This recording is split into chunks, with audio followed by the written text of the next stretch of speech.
Hey guys, it's not too late to start a subscription to one of our trading card boxes for yourself or that special someone. Swing by HeroHabit.com today, pick your favorite teams, and we'll send you a box of cards every month. We do the searching and sorting for you, and we randomly insert autographs, relics, and short print cards too. We have subscription boxes for baseball, football, and basketball available for $15 a month, and mystery boxes for music, TV, comic book, movie, and WWE, which have a guaranteed hit in every box. Oh, and did I mention shipping is free? Visit HeroHabit.com today and sign up using coupon code PODCASTS to save 15% off your first month. That's HeroHabit.com, coupon code PODCASTS to save 15% on your first month of boxes.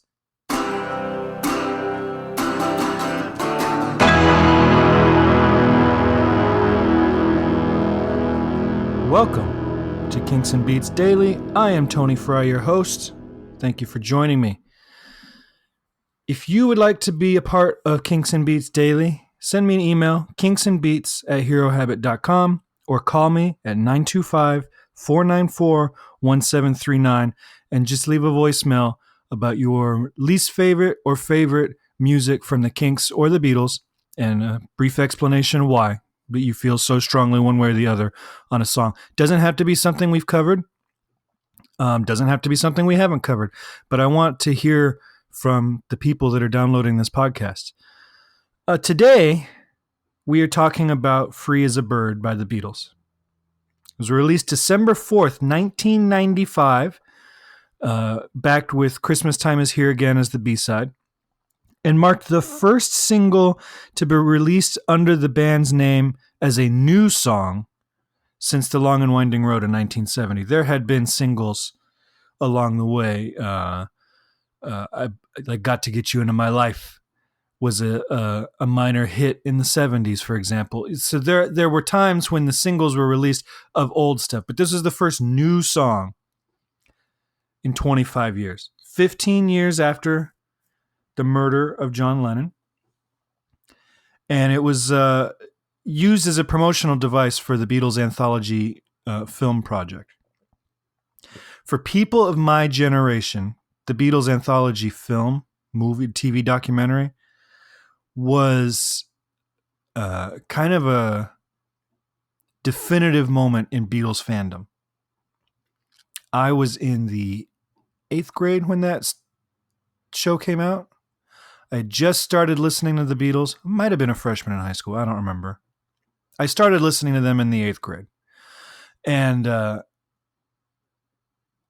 it was about the same time that this had come out. So by the time the anthology came out, I had a couple albums on CD at that point. But I still didn't know a ton about the band. This was in the early days of the internet, so it wasn't like I could spend all day on Wikipedia. That didn't even exist. Or, comb through YouTube videos. So a lot of what I knew about the band came from this documentary series. And a lot of the music that they used in that documentary, especially the live footage, but even some of the recorded stuff, I didn't know because I hadn't gotten to purchasing, the White Album or Let It Be or whatever. I didn't own them yet because I was having to wait for Christmas and birthday money and things like that. So the Beatles anthology was big. And I remember when this video came out, I think it was the first night of the documentary because it was run over several nights. And George, Paul, and Ringo are sitting around the table and they kind of introduce this video. And it opens with these two drum hits that are simultaneously, you immediately know it's Ringo, and you also immediately know that it's a Jeff Lynne production because his attack of the snares is very distinct, and Jeff Lynne's recording of snare drums is very distinct. And a lot has been said about Jeff Lynne's kind of heavy-handed production on this retroactively at the time. I like it. And if we're being honest with ourselves, had John lived and the Beatles gotten reunited on their own, there's a very good chance Jeff Lynne would have been their producer. He was working with the biggest acts of the day. His sound was a hit-making sound, whether it was George Harrison, Roy Orbison, the Wilburys, Tom Petty. He was producing records that were hits on the radio. And George Martin was losing his hearing. So at some point, this band was going to need a new producer had they been a recording unit in the 90s. And it's a very possible thing that Jeff Lynne would have been the one. The song peaked at number 2 in the UK and number 6 in the US. And that means that in the US, they had a top 10 hit in 4 different decades at that point. 60s, 70s, 80s, and 90s. So that's cool. It was originally composed and recorded in 1977. So this was during John's sabbatical from recording. He didn't record new material for the last half of the 70s. So he was still writing, contrary to what he says in interviews where he said he didn't even touch a guitar or whatever. He was still writing and recording, as we've seen from the number of demos that came out, and then the wealth of material he had when he went into the studio to record Double Fantasy. He had a lot of songs. It won the Grammy in 1997 for Best Pop Performance by a Duo Group with Vocal. So, it was a big hit. It was the Beatles. It's the first Beatles song. Now, people have complained. You read reviews. People say that it's too dirgy, that it's too slow, too melancholic. I throw that all out the window. I don't buy it. This song, there are moments when this song still chokes me up. How many years later? The performances are emotional and heartfelt. The contributions by the other 3 Beatles. The sheet music, I actually own the sheet music from the time, was credited as original version by John Lennon, Beatles version by Lennon, McCartney, Harrison, and Starr. So this is a unique songwriting credit for this tune, because this song is not finished. So when they set out to do this project, the Threedles, as they were called, went to Yoko and asked if she had any unfinished John demos or whatever. She gave them 4 tracks. They worked on, I think they only worked on 3 of them. 2 of them got released. The tracks were Free as a Bird, which we're talking about today, Real Love, which we will talk about eventually, Grow Old With Me, which I don't believe they ended up doing any work on for whatever reason, and then Now and Then, which they did do work on, but George was just not feeling this one. So that would have been on the 3rd volume of the anthology albums had they finished it. So Yoko hands over these tapes. Jeff Lynne tries to clean them up as much as he can with mid-90s recording technology. They add their instrumentation on top of it. But this song wasn't finished. Real Love was pretty much done. This song was an unfinished song. So the bridge that you hear, Whatever Happened To, which you hear Paul sing first, and then George sings a condensed version of it leading into the guitar solo. That was a new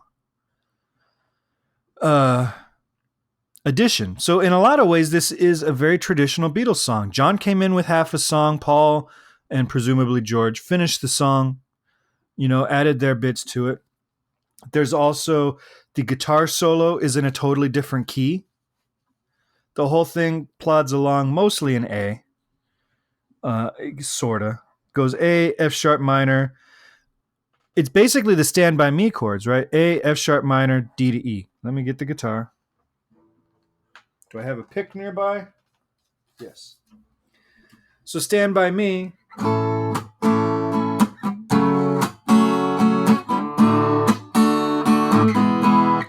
That's A, F sharp minor, D, and E.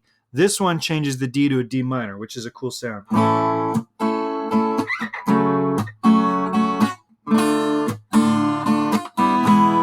So we've got little F sharp, F, E. movement in there. So that's different. But then for the guitar solo, they switched to C major. So we're coming out of the bridge. Whatever happened to life that we once knew always made me feel. And then they switched to C, A minor, F minor, G. So it's the same chord progression basically. Just so you've got a C, we're going to call that 1. We've got a 6 chord, the A minor. Then we have a minor 4 and then a 5. So it's the same chord progression. They've just shifted to a different key. And it's kind of a weird shift to go from A major to C. It sounds beautiful when they do it, but they work to it from the bridge. And then using an E suspended 4 to a regular E chord as a dominant, which it's not, doesn't have a 7th, but they're using it to really pull you into that C major tonality. So it's an interesting little hook.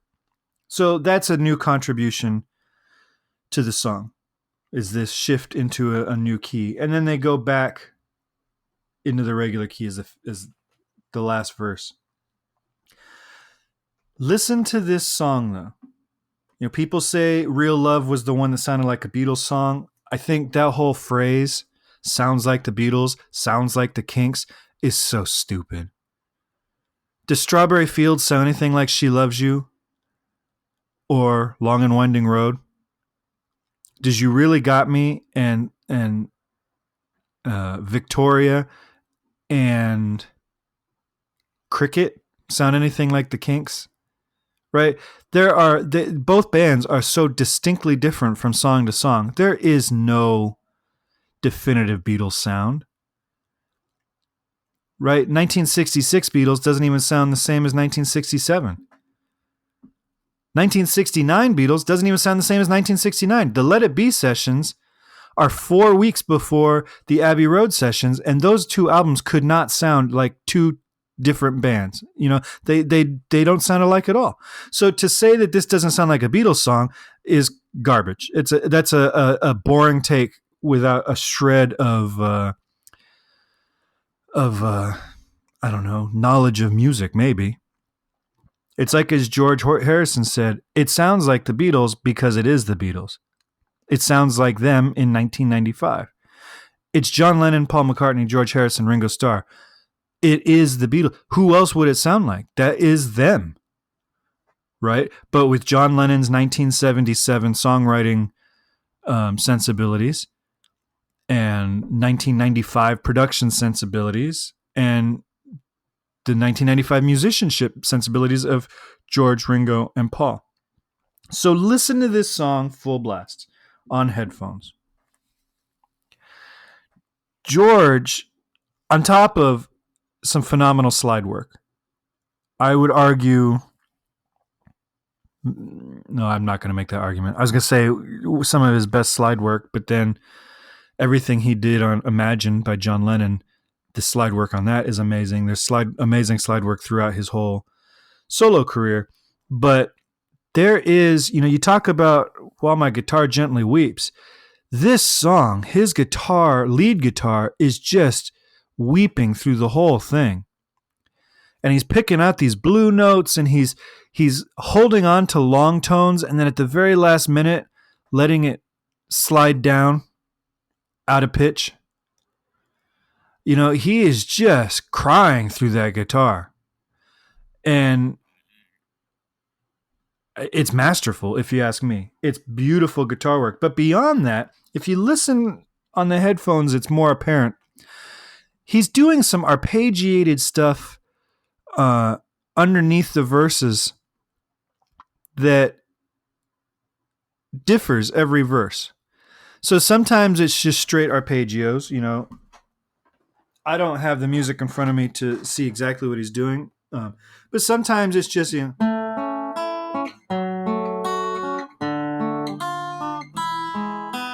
stuff like that.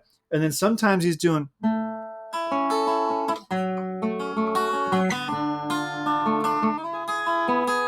it's a little bit more complicated. And then he comes out of the solo and he's just doing his "Oh Darling."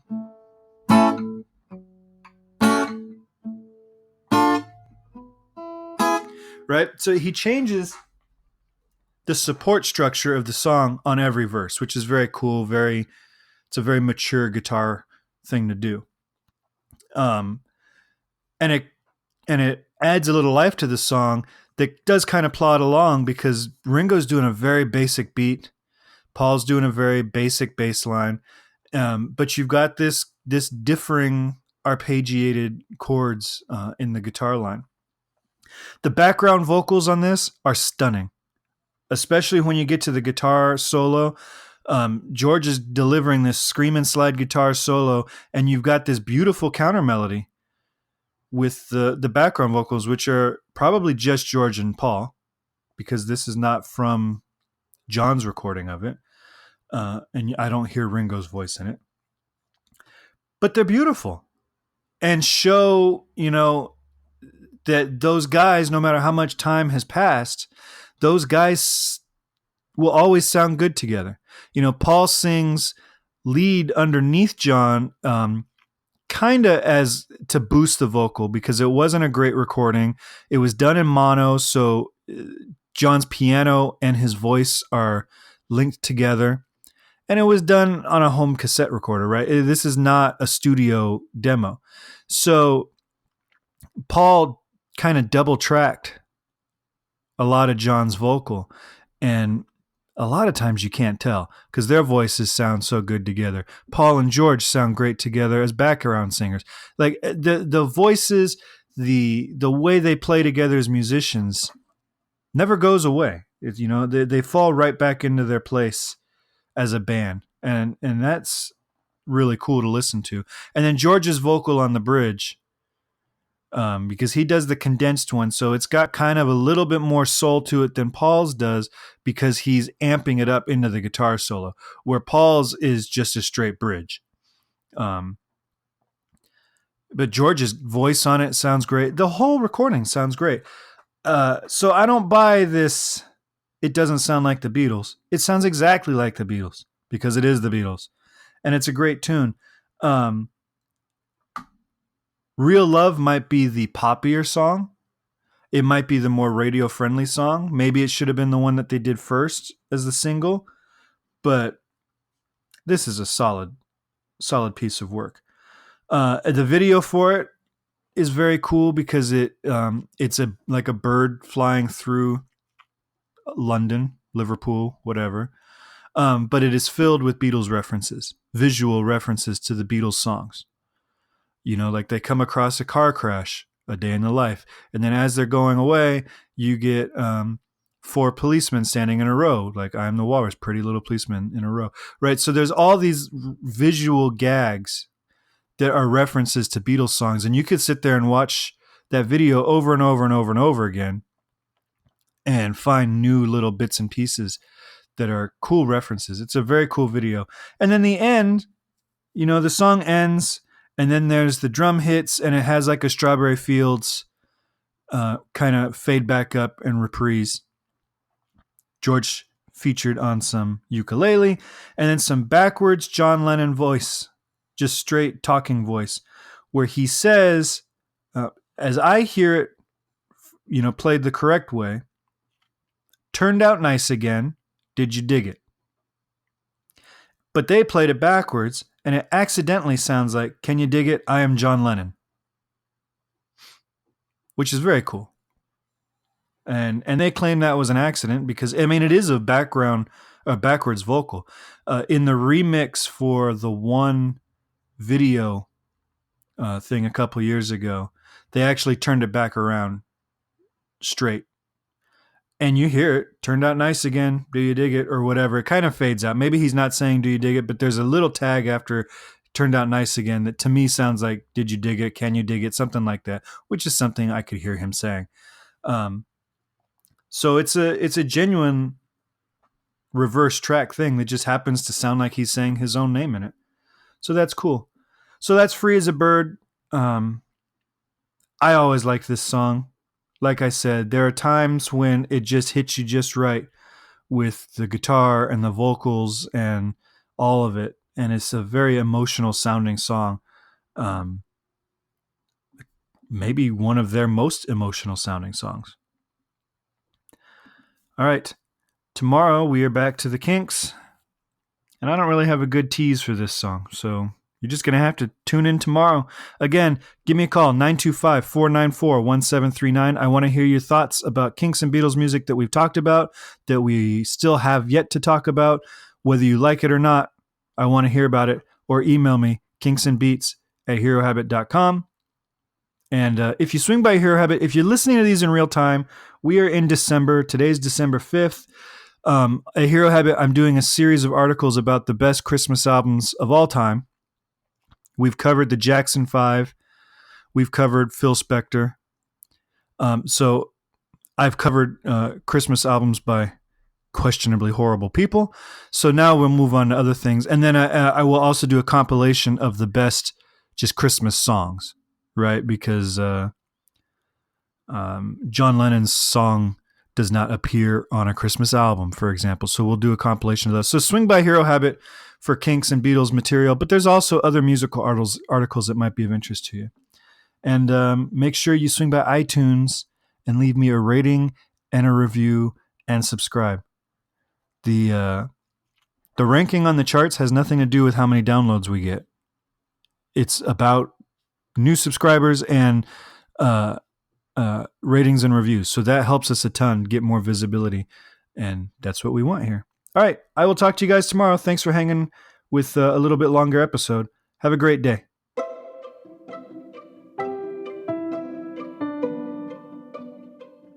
This podcast is presented by the Hero Habit Podcast Network.